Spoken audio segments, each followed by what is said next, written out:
एक बार फिर आपका बहुत बहुत स्वागत है हमारे इस चैनल माँ गायत्री इंस्टीट्यूट ऑफ एजुकेशन में। बहुत बच्चों का कमेंट आया कि सर आप केमिस्ट्री पे वीडियो बनाइए, तो मैं आज स्टार्ट करूंगा केमिस्ट्री का ये पार्ट हम लोग का एटॉमिक स्ट्रक्चर। ठीक है, डाल्टन जिसमें सबसे बड़ा एटॉमिक स्ट्रक्चर में सबसे बड़ा रोल अभी एटॉमिक स्ट्रक्चर को देने में डाल्टन्स का भी था। डाल्टन्स के पोस्टुलेट्स थ्योरी को पढ़ेंगे, फिर एटॉमिक थ्योरी को पढ़ेंगे। सबसे पहले मैं आपको एटॉमिक स्ट्रक्चर के बारे में बता दूं। पहले एटम होता क्या है, ये जनरेट हुआ कहाँ से ये टर्मोलॉजी आई, तो मैं आपको बता दूं कि बहुत से 17 या 14 सेंचुरीज में ही कहा जाने लगा कि every substance has very tiny smart particles which is known as atom. ठीक, और इस थ्योरी का बेस जो है और इस थ्योरी को देने वाले सबसे पहले जो साइंटिस्ट हमारे हैं डाल्टन था। डाल्टन ने अपने 6 पोस्टुलेट्स दिए और उस पोस्टुलेट्स का कुछ लिमिटेशन हुआ। फिर उसके बाद से हमारे पास एटॉमिक थ्योरी आई और हम एक एक करके इस थ्योरी को पढ़ेंगे। उस एटॉमिक थ्योरी के बाद से हम electronic configuration, numbers of electron, number of proton, उसके बाद से उसकी वैलेंसी आइडेंटिफाई करना, बॉन्डिंग, फिर उसके बाद से इलेक्ट्रॉनिक कॉन्फ़िगरेशन में सेल, सबसेल, ऐसे हम ब्रॉड करके इस सब्जेक्ट को पढ़ेंगे, जो कि हमारा बेसिक से और पूरे ब्रॉड लेवल तक का होगा। तो आप लोग इस पे अपना पेशेंस बनाए रखिएगा। जहाँ पे कोई टॉपिक अगर नहीं समझ में आता है तो प्लीज एक बार कमेंट करिएगा, हमारे चैनल को सब्सक्राइब लाइक करिए और कमेंट करिए। अगर नहीं समझ में आएगा फिर से मैं उस पर दोबारा वीडियो लेके। तो सबसे पहले स्टार्ट करने जाना है एटॉमिक स्ट्रक्चर। एटॉमिक स्ट्रक्चर यानी कि जैसा कि हम सभी जानते हैं, जितने भी पार्टिकल्स इस अर्थ पे पाए जाने, जितने भी सब्सटेंस है, बहुत छोटे छोटे पार्टिकल्स से मिलकर बने हुए हैं और उन पार्टिकल्स को भी कई पार्ट में डिवाइड किया गया है, जैसा कि मॉलिक्यूल्स और एटम जाना जाता है, और उस एटम को भी ब्रेक कर दिया गया।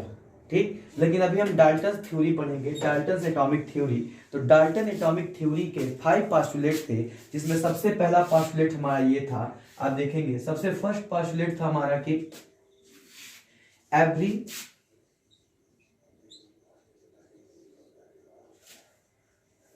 सब्सटेंस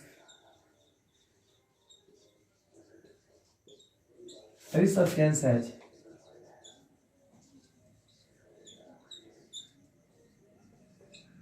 very small and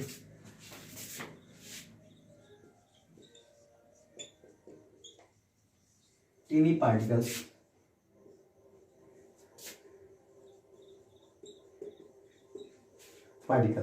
यानी कि जितने भी सब्सटेंस होते हैं उन सबके पास बहुत छोटा और छोटा पार्टिकल्स होता है, जिसको हम क्या बोल देंगे, एटम। क्या बोलते हैं, which is known as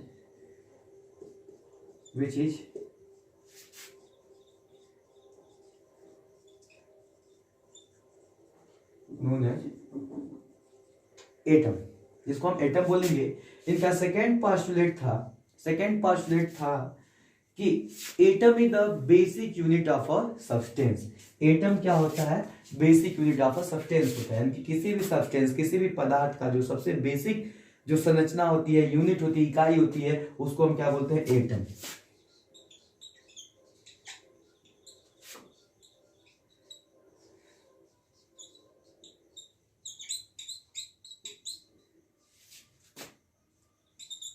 atom is basic unit of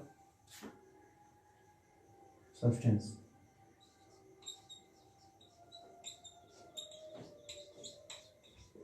चलिए, ये तो हो गया।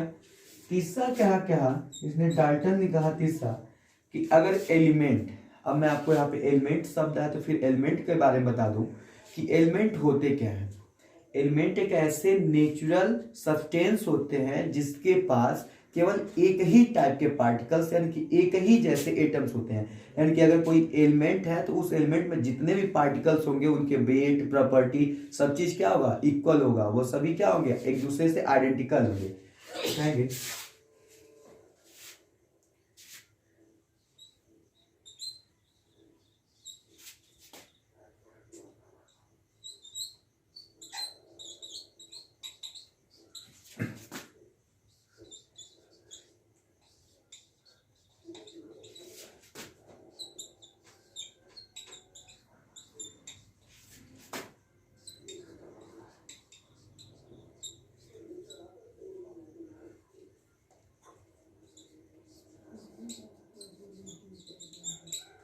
जितने भी एलिमेंट होते हैं उन सबके पास एक जैसा सेम टाइप्स ऑफ पार्टिकल्स यानी कि एटम्स होते हैं। फोर्थ इसने बताया डिफरेंट एलिमेंट है, डिफरेंट टाइप्स ऑफ पार्टिकल्स।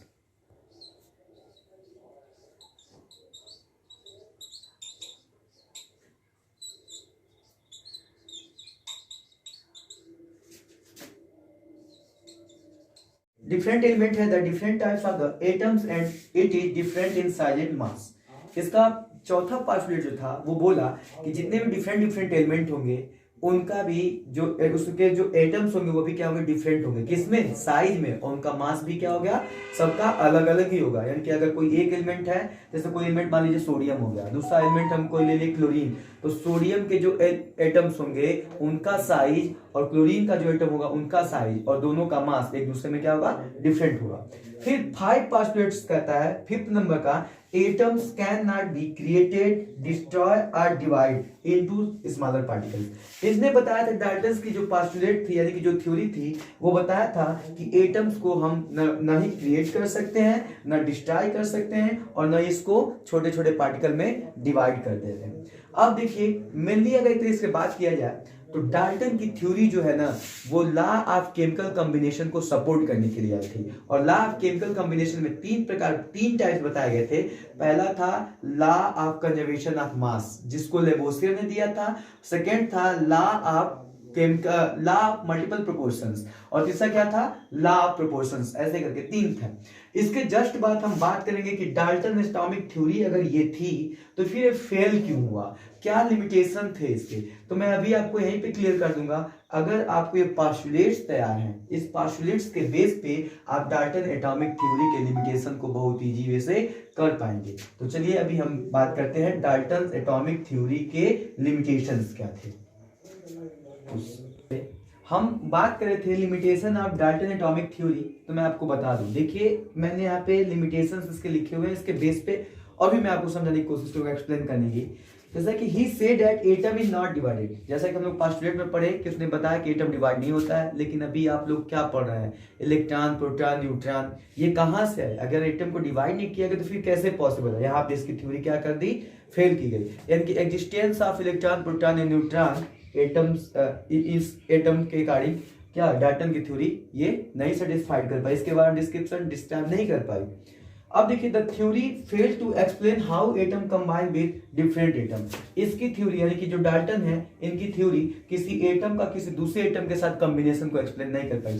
तीसरा बात, हम जानते हैं कि डाल्टन ने बताया था कि अगर कोई एलिमेंट है तो उसमें एक ही टाइप के पार्टिकल्स यानी कि एटम्स होगा, और एक ही टाइप का एटम्स होगा जिसका साइज और मास भी क्या होगा, इक्वल होगा। तो यहाँ पे देखिए the theory fail to explain about the existence of isotopes. मैं आइसोटोप्स के बारे में बता दूं, आइसोटोप्स आर, एक थोड़ी सी बात देखिएगा, आइसोटोप्स यहाँ पे नोट करके जान लीजिए, अगर जिसको नहीं मालूम है नोट्स, यानी कि आइसोटोप होते क्या है। Isotopes are those element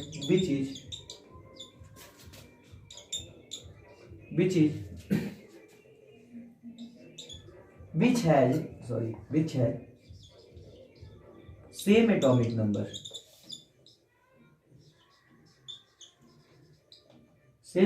number, but atomic mass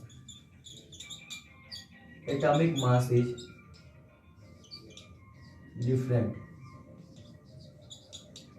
अब थोड़ा ध्यान से देखिएगा, यानी कि आइसोटोप्स का existence, Dalton atomic theory isotope का एग्जिस्टेंस भी सेटिस्फाइड नहीं कर पाया, इसको बता नहीं पाएगा, क्योंकि डाल्टन ने बताया था कि अगर कोई एलिमेंट है तो उसमें एक ही टाइप के पार्टिकल होंगे, उनका साइज भी सेम होगा और उसका जो वेट होगा वो सब क्या होगा, आइडेंटिकल होगा।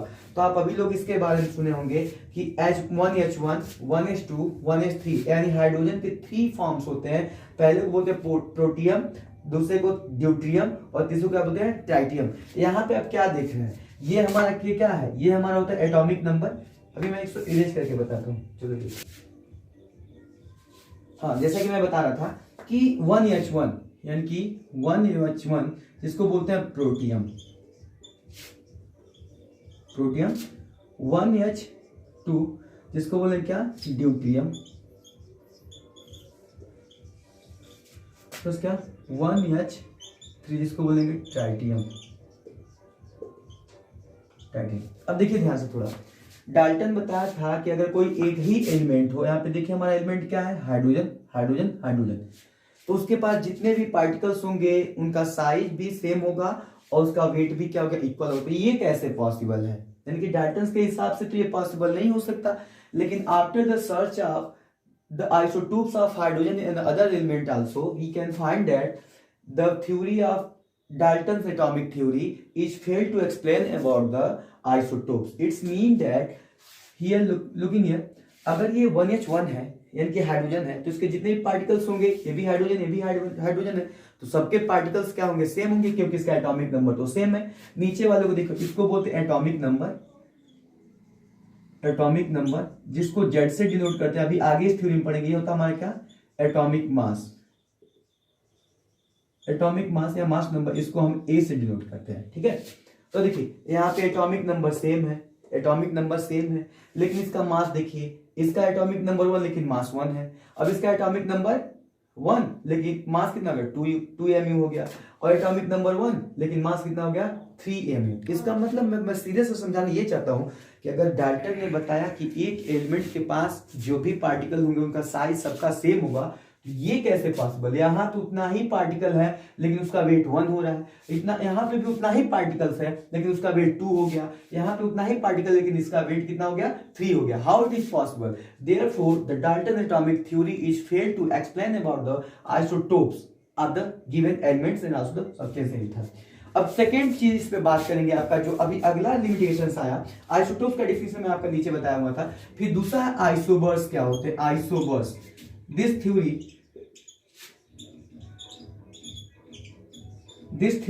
failed to explain about isobars। Isobars का मतलब देखिए, isobars are those element which atomic mass is same but different in atomic number. Isobars एक ऐसे एलिमेंट होते हैं जिनका एटॉमिक मास तो सेम होता है लेकिन उनका एटॉमिक नंबर डिफरेंट होता है। अब आप कहोगे कि सर यहाँ पे कैसे एक्सेप्शन है, तो कोई बात नहीं, मैं आपको बताता हूँ। जैसे डाल्टन के पोस्टुलेशन में मैं आपको ये भी बताया था कि उसने बताया था कि अगर दो डिफरेंट एलिमेंट है तो उन दोनों के पास जो पार्टिकल होगा वो भी क्या होगा, डिफरेंट होगा, यानी कि उसका साइज और उसका मास भी क्या हो गया, अलग अलग हो गया। लेकिन देखिए आइसोबर्स के केस में क्या होता है अभी मैं आपको आइसोबर्स का डेफिनेशन भी बता देता हूं, लेकिन आइसोबर्स के केस में जैसे आप पढ़े होंगे, देखिए सल्फर और क्लोरीन दो चीज। सल्फर का कितना होता है 16 और क्लोरीन का कितना होता है 17। सल्फर का भी देखिए एटॉमिक मास 35 और इसका भी 35। अब देखना दोनों का मास 35 हो गया, दोनों का एटॉमिक मास जो 35 लेकिन दोनों का एटॉमिक नंबर डिफरेंट, यानी कि क्या हुआ। अब बताइए यहाँ पे एटॉमिक नंबर 17 है, और हम बता दें आपको कि अभी इसी थ्योरी में आगे की स्लाइड जब जाएंगे एटॉमिक थ्योरी पढ़ेंगे तो atomic number indicated, atomic number हमको ये बताता है कि how many numbers of proton and electron are found in the given element, यानी कि जो एलिमेंट है इसमें कितने इलेक्ट्रॉन्स एंड प्रोटॉन्स फाइंड है, यानी कि पाए जा रहे हैं।